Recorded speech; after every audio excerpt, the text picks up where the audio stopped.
নমস্কার, সুপ্রভাত। আপনারা দেখছেন এই সময় ডিজিটালের ফেসবুক লাইভ, আর আপনাদের সঙ্গে আমি পৌলমী নিয়ে চলে এসেছি আজকের ওয়েদার আপডেট। কেমন থাকবে আজ দিনভর আবহাওয়া, কোথাও কি বৃষ্টিপাতের নতুন করে সম্ভাবনা তৈরি হয়েছে, শীতের আমেজি বা কতটা বাড়লো কলকাতা এবং পার্শ্ববর্তী এলাকায়, সেই সমস্ত আপডেট দিতেই চলে এসেছি আমি। বেশ কিছুটা কিন্তু বেড়েছে শীতের আমেজ। যেটা আপনাদের জানিয়েছিলাম, শীতের বিদায় বেলায় কিন্তু ফের একবার শীতের কামব্যাক হবে। সেই রকমই কিন্তু অনেকটাই তাপমাত্রার পারদ নামলো কলকাতা সহ দক্ষিণবঙ্গের বিভিন্ন জেলাতেই। এক ধাক্কায় কিন্তু অনেকটাই তাপমাত্রা নেমেছে কলকাতায়। শীতের আমেজ আমরা কদিন ধরেই অনুভব কিন্তু করতে পারছি। বেশ একটা যেটা কদিন আগে যেটা একদম শীত গায়েব হয়ে গেছিল বলা যায়, সেটাই কিন্তু সেই শীতের আমেজটা কিন্তু আবার ফিরেছে। শীত প্রেমীদের মুখে নিশ্চয়ই হাসিটা একটু বেড়েছে। তবে হ্যাঁ, শীতকে কিন্তু এবার সত্যি সত্যি বিদায় জানানোর পালা, এমনটাই জানাচ্ছে হাওয়া অফিস। এই সামনেই রয়েছে সরস্বতী পুজো, এবং সরস্বতী পুজোতে কিন্তু এক ধাক্কায় অনেকটা তাপমাত্রার পারদ বাড়বে বলেই জানাচ্ছে হাওয়া অফিস। 20 ডিগ্রিতেও পৌঁছে যেতে পারে কলকাতার সর্বনিম্ন তাপমাত্রা। অর্থাৎ বুঝতেই পারছেন, শীত কিন্তু আস্তে আস্তে যে বিদায় নিতে চলেছে সেটা কিন্তু বেশ বোঝা যাচ্ছে। আজকে কলকাতার তাপমাত্রা কত রয়েছে সেটা একটু দেখে নেব। আজকে কিন্তু কলকাতার সর্বনিম্ন তাপমাত্রা রয়েছে 15.2 ডিগ্রি সেলসিয়াস, অর্থাৎ রাতের তাপমাত্রা রয়েছে 15.2 ডিগ্রি সেলসিয়াস, যা স্বাভাবিকের থেকে কিন্তু 2 ডিগ্রি কম রয়েছে। এবং সর্বোচ্চ তাপমাত্রা অর্থাৎ দিনের তাপমাত্রা কিন্তু রয়েছে 25.1 ডিগ্রি সেলসিয়াস, যা স্বাভাবিকের থেকে 3 ডিগ্রি কম। যেটা কিন্তু আমরা কিছুটা অনুভব করতেও পারছি যে বেশ একটা শিশিরানি ঠান্ডা ভাব রয়েছে আজকে সকাল থেকেই। একটা গত কয়েকদিন যেটা একটা বেশ গরম ভাব ছিল, সেটা কিন্তু কিছুটা কমেছে, এবং একটা শিশিরানি ঠান্ডা ভাব কিন্তু আমরা অনুভব করতে পারছি।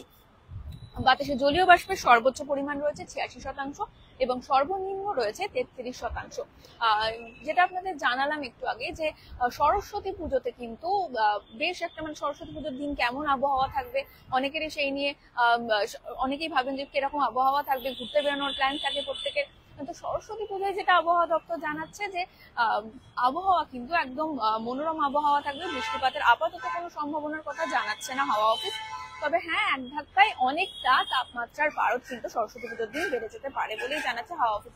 তবে হ্যাঁ, বিস্তারিত আরো কিছু নতুন কোনো আপডেট আসে কিনা তার জন্য অবশ্যই আপনাদের নজর রাখতে হবে এই সময় ডিজিটালে। এবার একটু উত্তরবঙ্গের আবহাওয়ার দিকে নজর রাখবো। উত্তরবঙ্গে কিন্তু সকাল থেকেই, উত্তরবঙ্গের বিভিন্ন জেলাতে কিন্তু সকাল থেকেই ঘন কুয়াশা দেখা গিয়েছে। বৃষ্টিপাতের সম্ভাবনা যেটা তৈরি হয়েছিল, বৃষ্টিপাত এবং তুষারপাতের সম্ভাবনা, আপাতত বৃষ্টি বা তুষারপাতের সম্ভাবনা উত্তরবঙ্গে নেই। এবং এখানেই বলে রাখি, দক্ষিণবঙ্গের কথাতেও আসে। দক্ষিণবঙ্গে আমরা কিন্তু আজকে সকাল থেকে দেখতে পাচ্ছি একদম রোদ ঝলমলে দিন। বৃষ্টিপাতের সম্ভাবনা কিন্তু আপাতত দক্ষিণবঙ্গেও নেই। আবার একটু উত্তরবঙ্গে ফিরবো। উত্তরবঙ্গের আবহাওয়া যেটা আপনাদের জানালাম, তুষারপাত এবং বৃষ্টিপাতের সম্ভাবনা আপাতত নেই বলেই জানাচ্ছে হাওয়া অফিস। তবে হ্যাঁ, সকালের দিকে ঘন কুয়াশা থাকবে উত্তরবঙ্গের জেলাগুলিতে।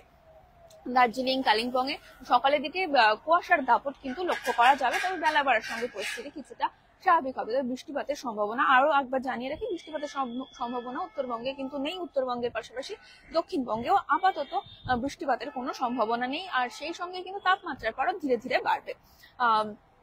15ই ফেব্রুয়ারির পরে কিন্তু একদম এবছরের মতো শীত বিদায় নিতে চলেছে বলেই জানাচ্ছে হাওয়া অফিস। এই গেল আবহাওয়ার খবর। এবার একটু ট্রাফিক আপডেটের দিকে নজর রাখি। সকাল থেকেই শহর কলকাতার যান চলাচল কিন্তু স্বাভাবিক রয়েছে। বেলার দিকে একটা মিছিল রয়েছে কলকাতায়। কোথায় মিছিল রয়েছে এবং এই সংক্রান্ত কোথায় কোথায় ট্রাফিক জ্যাম হতে পারে সে সংক্রান্ত বিস্তারিত জানতে হলে অবশ্যই আপনারা নজর রাখুন কলকাতা ট্রাফিক পুলিশের ফেসবুক এবং টুইটারে, সেখানে বিস্তারিত জানতে পারবেন।